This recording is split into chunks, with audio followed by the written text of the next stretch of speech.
Hello, my beautiful audience, and welcome again to another episode of Pass the Time Podcast, because you know there's no better way to pass the time than by listening to Pass the Time Podcast. I'm joined again by special guest Dan Montanino. Hey, Dan. I'm back, and I'm loving every minute of it. Loving every minute of it. Seinfeld reference / 80s rock reference / I love it. I don't even know. But this episode is a very, very special episode because it is a crappy pasta show. Woohoo! Crappy pastas! Which means we're only going to be reading terribly rated creepypastas, and I haven't read any of these except the very short ones we're going to read at the end. So we're going to read The Town of Blanche, The Post Office, and Snap. And then after all those, we're going to read 4 really short ones that are pretty terrible. Now, some of these might have been made intentionally to be bad. What do you think, Dan? Yeah, I don't know. I just kind of glanced at a couple of them. The comments, some comments left in them are pretty funny too, because people just like try to figure out which ones are intentionally bad and which ones are made by just like terrible horror writers. Yeah, because you never really know. Only the writers know. But some of them are kind of obvious, like that phone one. That yeah, Who Was Phone? Who Was Phone? That it was too bad to put on this one. Yeah. Every single creepypasta we read had a Who Was Phone reference in the comments as well. Every single one. So we're not going to read that one today. No. But probably in another one. I'm not going to waste your time. Yeah. So make sure you email or tweet us with which one you think is the worst for this crappy Pasta Podcast. We are at Pasta Podcast. Just Pasta Podcast, you know. Or like us on Facebook. Drop a comment there. And now it's time for our horror fix.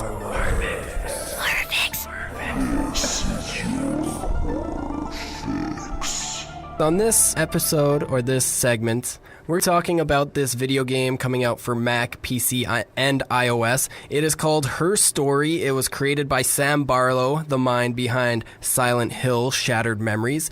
Now, this game is going to be quite groundbreaking, I think, because it uses one real actress, and it's all kind of shot from this footage. It makes you think it's this footage from this crime scene, or not crime scene. It looks like a courtroom, like sort of like taped confessions and interrogations, so I don't know. I think it'll be really cool. Yeah, it revolves around a police database full of live action video footage, and it's starring the actress Viva Seifert, and so that'll be pretty cool. I think, like you were saying before, that if it was on Oculus Rift, it'd be pretty intense. It'd be like you're in the courtroom. Exactly. So it's all about this girl. She supposedly murdered her husband, and it's all going through this trial, but it seems pretty cool. They have some trailers. The trailer didn't seem too crazy. No. It just showed kind of the footage of the woman being interviewed, but I just really like the concept of this one. And what about you? Do you think it's gonna be good? Yeah, well, I think the thing with trailers too is like, if you see a trailer and it's really good, a lot of the time it's like they're putting all the good stuff into the trailer, but if you see and it's like not so good, I think they're saving the good stuff. They don't want to give anything away, and that's what it seems really mysterious, and that's what the game's all about. Exactly. Like I feel like this will be like a cult classic type video game. It has that type of vibe to it.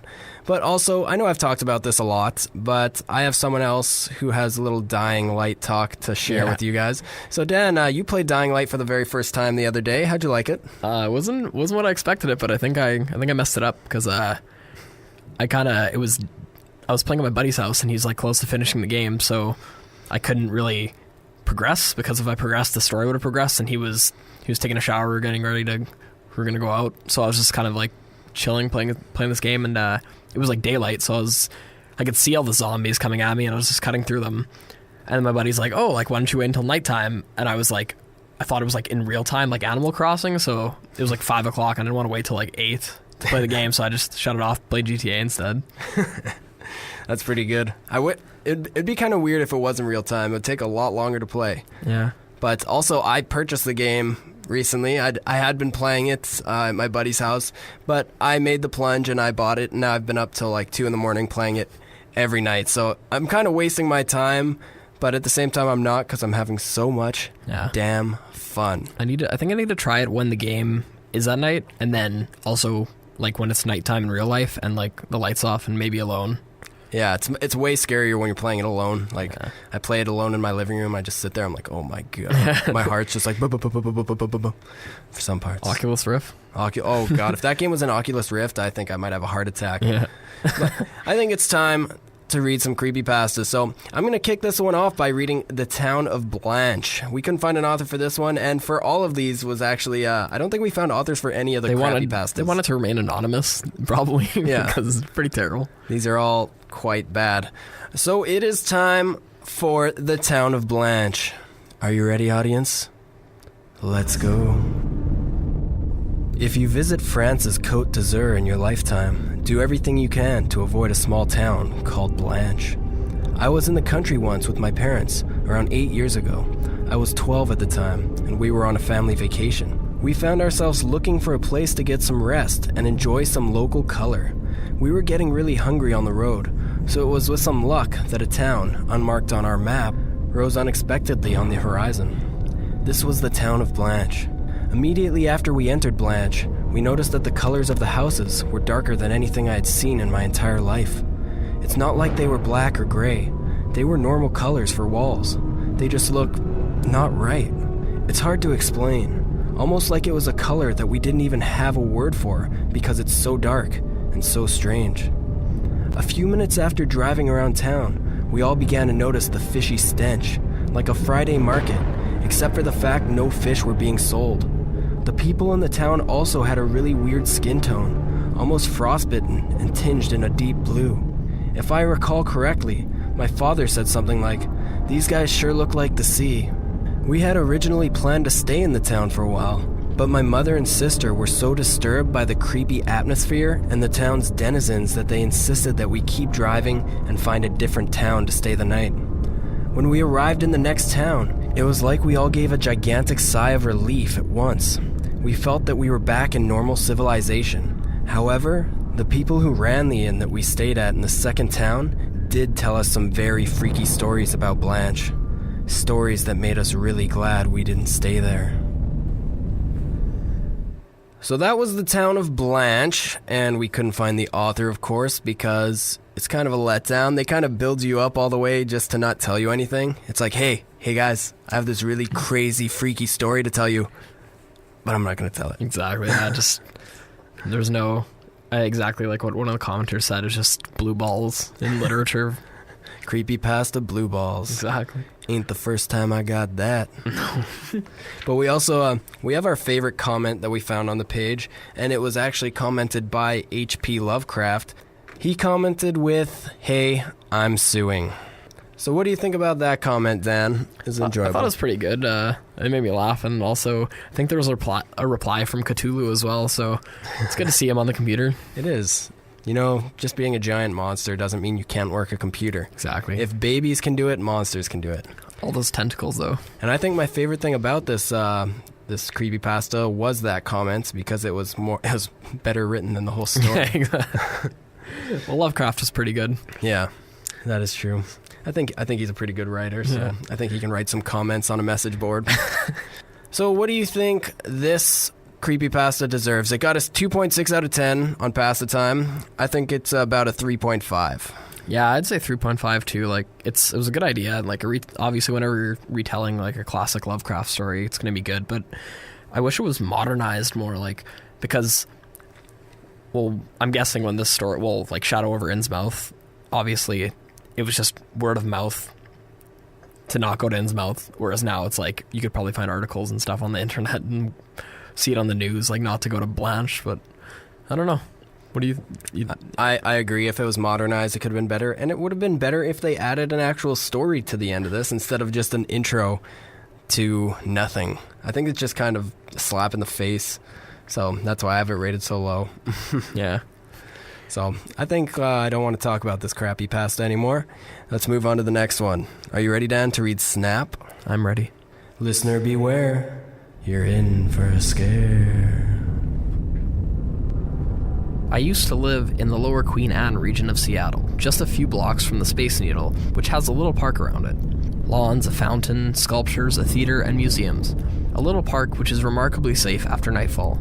There's also, in the same complex that has all these great museums and verdant lawns, a sad little failing fair, which is deserted enough in the daytime. It was a great hangout for me and my friends after dark. We used to climb to the top of the roller coaster, smoke a little pot, and talk about the sort of trouble we could get in if we actually had the nerve, which we never did. It was nice. We were so high up. We could see all the city lights glittering like deep-sea fish, and there was a lovely feeling of wrongdoing coupled with the almost certain fact that nobody cared we were there. One day we decided to do shrooms instead. It was a good idea at first. The pretty lights and cool, crisp air became a religious experience. Then, all of a sudden, snap. Something changed. We all felt it. The air wasn't cool or crisp anymore. It was musty and humid and had a horrible, somehow familiar smell.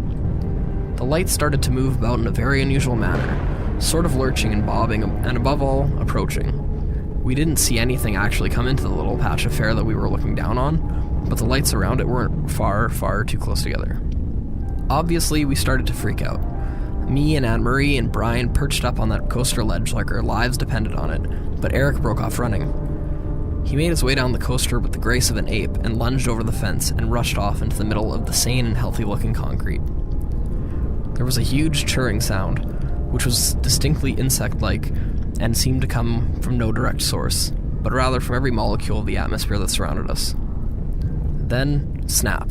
The city was back to its normal, peaceful self, and the three of us were still up the coaster, beginning to shiver a little in the drizzle. We never saw Eric again. I moved to the country soon afterwards. You can visit that roller coaster in Seattle, but somehow I suspect the same thing could happen in any city. Anyone in a densely populated area with a lot of lights could experience just such a snap. I know they like population centers. I don't hear the churring out here in the country. That was Snap by an unknown author. And what do you think about it, Dan? I don't even know. Like, it was kind of confusing. It had a good idea overall, but just didn't flesh it out at all, which is like one of the big problems with these short creepypastas. I don't know, 3.6. I think I'd probably give it like a 4, because it just kind of shows how drugs can fuck you up if you live in a very like boring town where the only thing to do is drugs.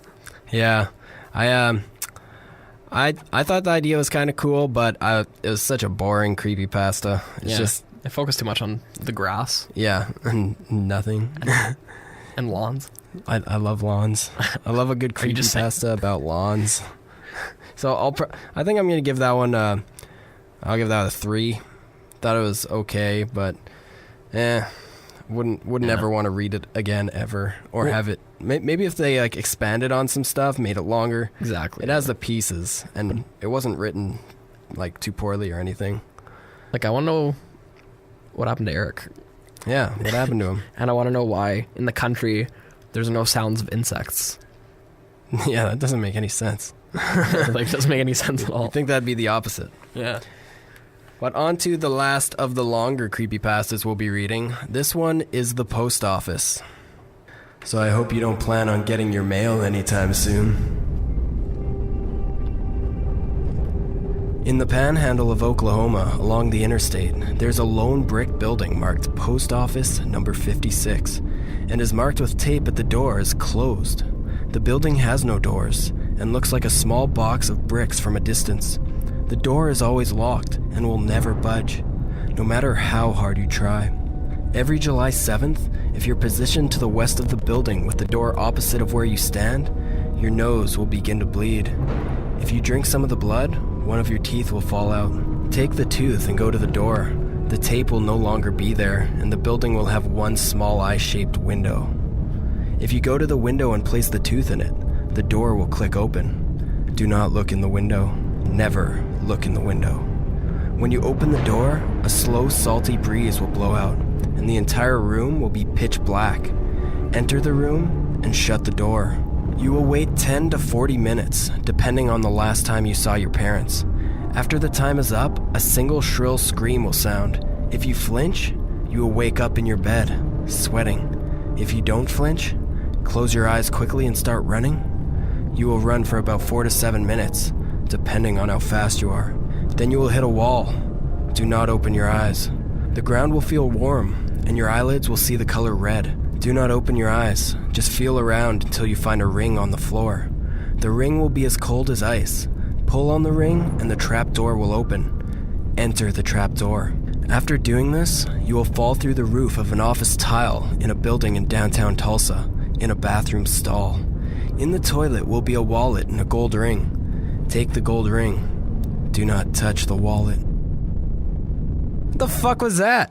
I didn't read this one. Like, I didn't pre-read this one or the other one. I usually pre-read like the good ones that we do, and this was just a big waste of time. This wasn't a story. This was nothing. They didn't tell you anything. Just don't take the wallet. What the fuck's gonna happen if you don't take the wallet? Yeah, like, that was just a waste of time, I feel. Just a lot of instructions for nothing. Yeah, given for a really shitty ending and a truly crappy pasta. Yeah, just horrible. Like, you could probably take the ring and sell it or pawn it, or I don't know.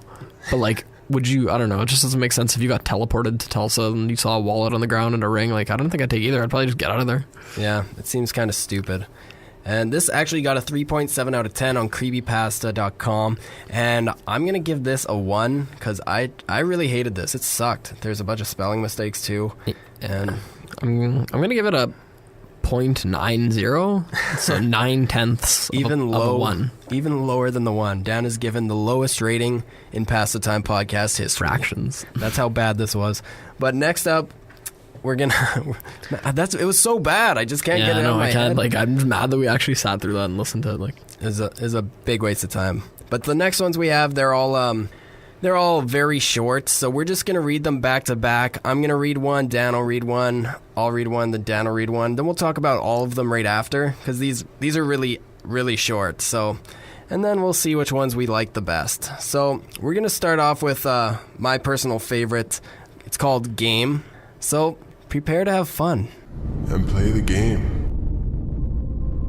One time, I bought a game. It was called Game. I played it, and there was static. Nothing but static. So I burned it, 'cause it was haunted. But that night, I saw static staring menacingly at me through my window. Now I'm the one with static. this is the mummified head. In a cave somewhere is a severed, mummified head. If you remove your own head and replace it with the severed, mummified one, you will be imbued with immeasurable arcane power. This is Your Life is a Movie. There's a movie theater in downtown Phoenix, Arizona that only plays movies from 1987. If you pay for 3 tickets and buy a large popcorn, they will play a film that shows you your future. If you watch the entire film completely, you will have sleeping problems for the rest of your life. This one is called Glacier Canyon. If you travel to the furthest glaciers in the south, it is said you can walk into the canyons of ice there. If you find the junction of 2 canyons that form a perfect square, you can lie down in the middle there and feel no cold. If you listen, the ice will speak, and what it says will make poor men rich and sane men mad. So those were all completely terrible. What would you give Game, Dan? Game's gonna get a 10 out of 10 from me. No. I don't know. I think this is one of those ones that was intentionally bad, so... Yeah, I'll probably give him like a 4.5 for effort. It made me laugh really hard, which is not the point of creepypasta. Yeah, so...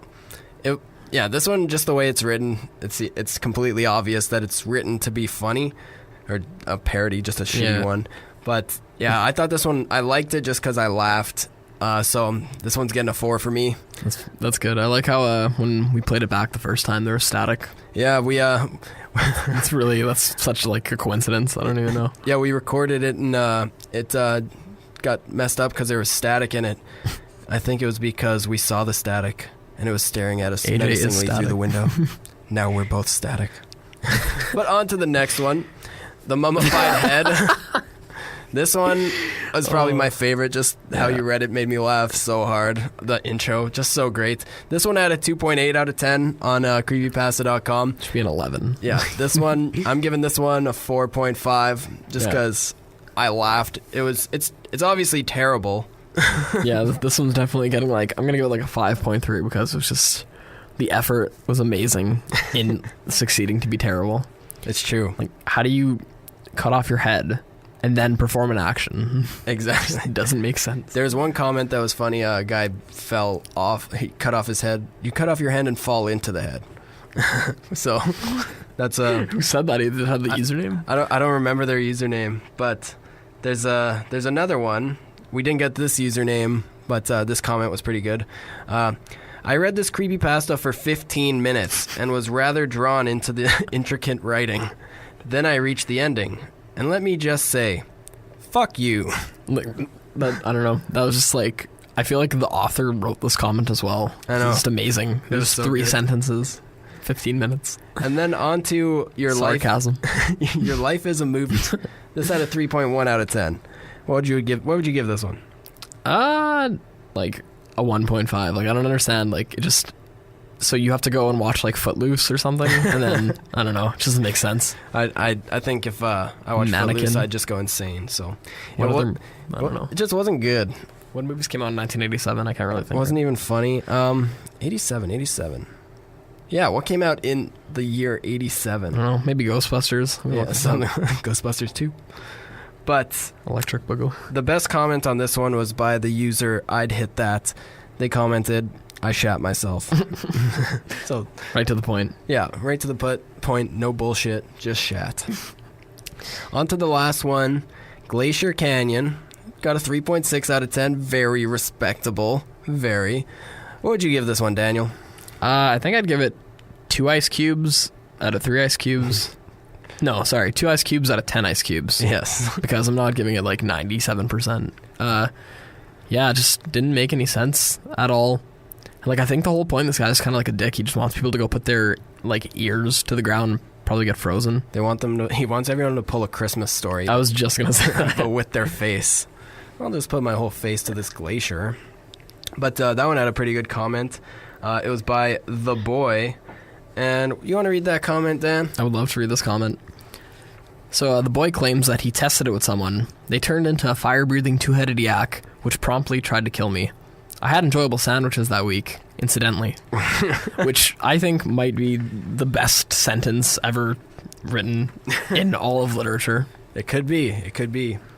It's really fighting Sir Stephen King for best thing written this year. I give it 7 2-headed yaks out of 10 2-headed yaks. So it's like 14 2-headed yaks out of 20 2-headed yaks. That's pretty good. So that comment, I'm gonna give it a nice 10 out of 10.